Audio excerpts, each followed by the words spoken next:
گەرم و گەشترین سڵاوەکانتان پێشکەش بینەرانی خۆشەویستی تەلەڤیزیۆنی کۆمەڵا بە یارمەتی هاوڕێیانی هاوکارم هاتوومەتەوە خزمەتتان بۆ پێشکەشکردنی هەواڵەکانی ڕۆژی چوارشەممە. سەرەتا سەردێری چەند هەواڵ. ڕێگری هێزەکانی ڕژیم لە کۆبوونەوەی بنەماڵە دادخوازەکانی مەهاباد لە گۆڕستانی ئەو شارە، گیان لە دەستانی منداڵێک لە لافاوی شاری ئیلام، بێبەریبوونی 600,000 کرێکاری ساختمانی لە بیمە، کەمکردنەوەی ماوەی بەندکرانی سروە پور محەممەدی لە شاری سنە، چالاکی ژنانی تێکۆشەری کورد بە بۆنەی 25 نۆڤامبر، دەست بەسەرکردنی دەیان ژنی کورد لە شاری ستانبول، کۆبوونەوەی کادری دەرمانی ناوەندی بێداشتی ڕۆژهەڵاتی ئەهواز و کۆبوونەوەی خانشینکراوانی پێترۆشیمی خوراسان.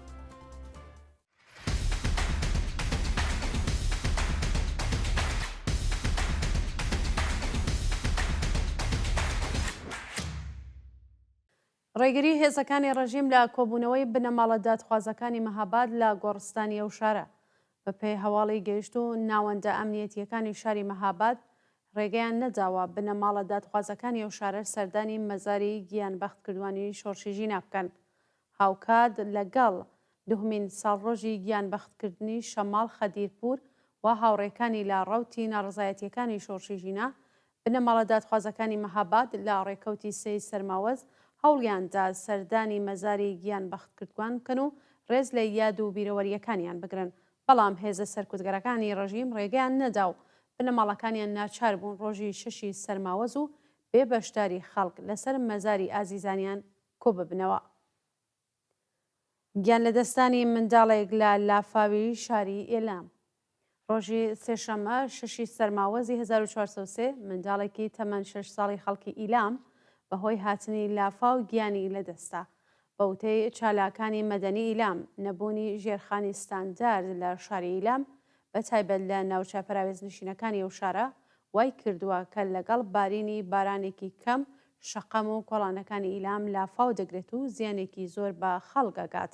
ڕۆژی ڕابردوو بەهۆی هاتنی لافاو کچێکی تەمەن 6 ساڵ ون بوو و هێشتا تەرمەکەی نەدۆزراوەتەوە. بێبەریبوونی 600,000 کرێکاری ساختمانی لە بیمە. بەوتەی چالاکانی کرێکاری زیاتر لە 600,000 کرێکاری ساختمانی لە کوردستان و ئێران لە بیمەی تەئەمینی اجتماعی بێبەشن.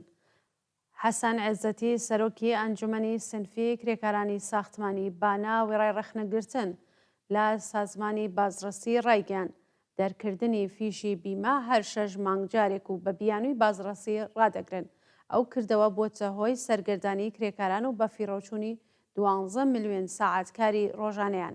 ئەو بازرسیانە کارناسی نەکراوە و پڕهەزینەن لە حاڵێکدا ڕێکخراوی بازرسی دەتوانێت بە ئاسانی ئەو کەسانەی کە کرێکار نین و دەیانەوێت لە مەزایای کرێکاران سوود وەربگرن شناسایی بکات.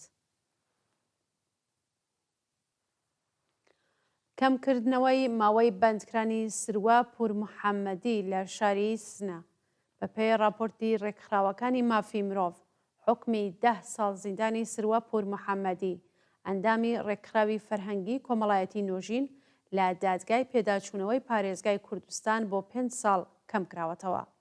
ڕۆژی یەکشەمە 9 ڕێبەندانی 1401 سروە پور محەممەدی لە کاتی بەدواداچوون بۆ چارەنووسی ئەندامانی دەستبەسەرکراوی ڕێکخراوی نوۆژین لەلایەن هێزە ئەمنیەکانەوە دەست بەسەرکرا. ئەو چالاکە مەدەنیە ڕۆژی 24 ڕێبەندانی هەمان ساڵ بە دانانی وەسیقە لە کانونی چاکسازی و پەروەردەی شاری سنە ئازادکرا. ناوبراو لەلایەن دەستگای قەزای ڕژیمەوە بە تۆمەتەکانی تەبلیغ دژی نظام، هاوکاری لەگەڵ گروپە نەیارەکانی ڕژیم و تێکدانی ئاسایشی گشتی بە 10 ساڵ زیندان مەحکوم کرا، بەڵام حکومەکەی لە دادگای پێداچوونەوە بۆ 5 ساڵ کەم کرایەوە. چالاکی ژنانی تێکۆشەری کورد بە بۆنەی 25 نۆڤامبر.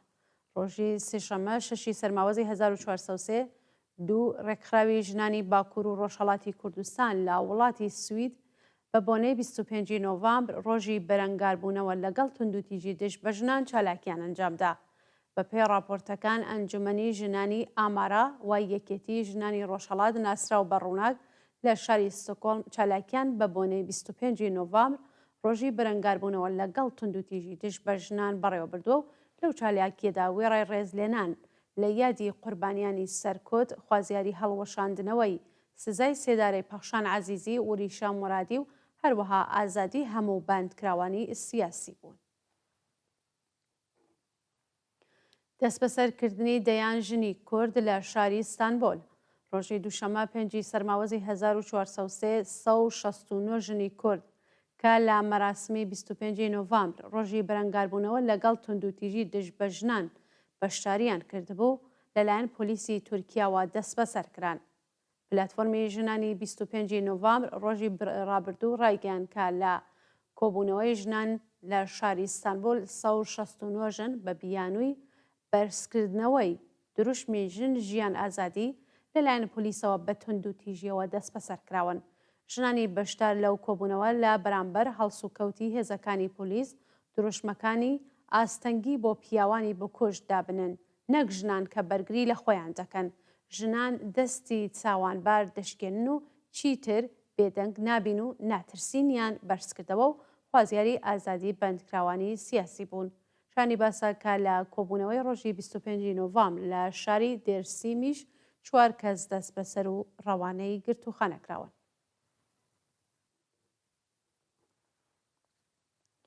کۆبوونەوەی کادری دەرمانی ناوەندی بێهداشتی ڕۆژهەڵاتی ئەهواز.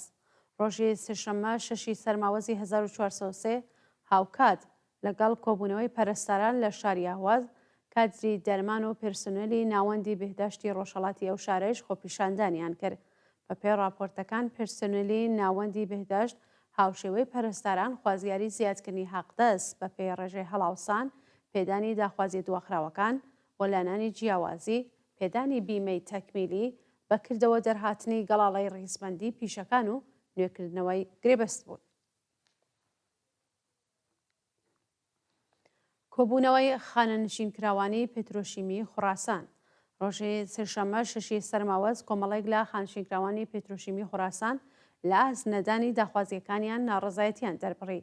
بەپێی زانیاریەکان خانشینکراوانی پێترۆشیمی خوڕاسان ماوەی 15 مانگە مەزایایان وەرنەگرتووە و دەڵێن سندوقی خانەنشینی بە هاوکاری خاوەنکار مەزایای خانشینی، بۆنی کرێکاری، سەختی کار، سەنەوات، جێژنانە و پاداشی پرسنلی ئەو ناوەندەی بڕیوە و وەڵام دەرەوەی داخوازی خەڵک نییە. مانگرتنی کرێکاران لە کارخانەی نەساجی بروجێرد.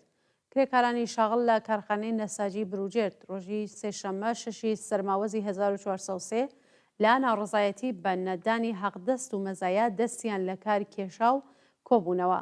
بەوتەی کرێکاران ماوەی چەند مانگە حەقدەست و مەزایایان وەرنەگرتووە و خاوەنکار لە پەرداختی حەقی بیمەکانیان با ڕێکخراوی تەمینی ئیجتماعی خۆ دەبوێرێت. بەهۆی نەدانی حەقدەست و حەقی بیمە کرێکاران و بنەماڵەکانیان تووشی کێشەی مەعیشەتی و دەرمانی بوون. بەڵام هیچ یەک لە بەرپرسانی ڕژیم سەرنج بە کێشە و گرفتی کرێکارانی ئەو کارخانە نادەن. گیان لە دەستان و برینداربوونی 6 کرێکار لە چەند شاری ئێران. ڕۆژی سێشەممە 6 سەرماوەزی 1403 بەهۆی نەبوونی ئیمنی شوێنی کار 4 کرێکار لە شارەکانی مەشهەد و بەهاباد گیانیان لە دەستا و 2 کرێکاری دیکەش بریندار بوون. بەپێی راپۆرتەکان 4 کرێکاری شاغڵ لە بیرێکی ئاو لە شاری مەشهەد تووشی گازگرتووی بوون کە 3 کەسیان گیانیان لە دەستاوە و کرێکارێکی دیکە بریندار و ڕەوانەی نەخۆشخانە کراوە. لە معدەنی چوارچشمەی بەهاباد شۆفری بار هەڵگرێک لە کاتی گواستنەوەی بەردی خەڵوز تووشی ڕوودا و هاتووە و گیانی بەخت کرد. لە ڕووداوی سێهەمدا کرێکارێکی بیناسازی لە کاتیکردن بەهۆی بەربوونەوە بۆ نێو چاڵی ئاسانسۆر بە سەختی بریندار و ڕەوانەی ناوەندە دەرمانیەکان کراوە. سەپاندنی 14 ساڵ و 10 مانگ زیندان بەسەر 4 بەندکراوی سیاسی. 4 چالاکی سیاسی بە تۆمەتی هەوڵدان بۆ تێکدانی ئەمنیەتی وڵات، ڕێکخستن و پێکێنانی گروپی نایاسایی لەلایەن لەقی 3 دادگای ئینقلابی کەرەجەوە سەرجەم بە 14 ساڵ و 10 مانگ زیندان مەحکوم کران.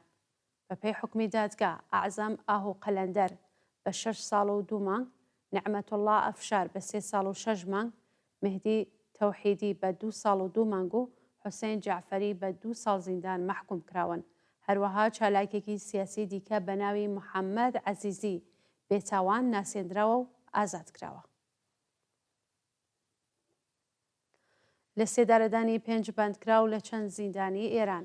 بەیانی ڕۆژی سێشەممە 6 سەرماوەزی 1400 حکمی ئەدامی 5 بەندکراو بە تۆمەتەکانی پەیوەندیدار بە مادەی هۆشبەر و کوشتنی بە ئەنقەس لە زیندانەکانی گورگان، زەنجان، ئیسفەهان و شیراز جێبەجێکرا. بەپێی راپۆرتی کانونی مافی مرۆڤ ئێران 5 بەندکراو بە ناوەکانی فەرهاد خوسرۆ و سەدخەر و جعفەر میرزا قاسمی، ئەمیر حوسێن ڕەحیمی، عەلی ڕوستەمی و ڕەزا شەهبازی خەلاری بە تۆمەتەکانی پەیوەندیدار بە مادەی هۆشبەر و کوشتنی بە ئەنقەس لە زیندانەکانی گورگان، زەنجان، ئیسفەهان و شیراز ئێدام کراون. و دوا هەواڵ سەبارەتە بە ڕێکەوتنی ئاشتی لە نێوان ئیسرائیل و لۆبنان. ڕۆژی سێشەممە 6 سەرماوەزی 1403 کابینەی دەوڵەتی ئیسرائیل و دەوڵەتی لوبنان لەسەر ئاگربەستی دوو مانگە ڕێکەوتن و ئەو ڕێکەوتن نامەیانە لە بەیانی ڕۆژی چوارشەممەوە چووەتە بواری جێبەجێکردنەوە. بەپێی ئەو ڕێکەوتن نامەیە حیزبوڵڵای لوبنان و ئەرتشی ئیسرائیل هێرشەکانیان ڕادەگرنەوە. ئەرتشی لوبنان لەو شوێنانەی پێشتر چەکدارانی حیزبوڵڵای لێبوو جێگیر دەکرێن و ئەرتشی ئیسرائیل لە ماوەی دوو مانگدا وردە هێزەکانی ئەکشێتەوە. هەروەها حیزبوڵڵا بەڵێنی داوە هێزەکانی بۆ پێش ڕووباری لیتانی بگوازێتەوە. شەوی ڕابردوو بەهێزترین هێرشەکانی ئیسرائیل بۆ سەر بنکە و ماڵ و نیزامیەکانی حیزبوڵڵا ئەنجامدرا و بەهۆیەوە چەندین کەس کوژرا و بریندار بوون.